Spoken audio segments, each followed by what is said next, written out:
penalty para sa Polonia, Adri. Mga ginang at gino, penalty para sa Polonia.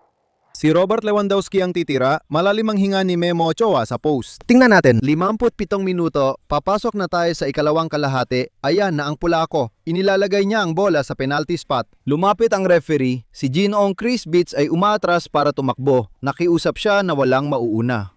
Naghahanda na si Robert Lewandowski na may numerong 9 sa likod, ang Polako, ang berdugo sa goal, huminga siya, humingi ng katahimikan mula sa referee, tumunog ang pito ng referee. Ayan na si Robert Lewandowski para sumubok, para subukan sa harap ng goal. Ochoa, ayan na si Lewandowski at si Ochoa.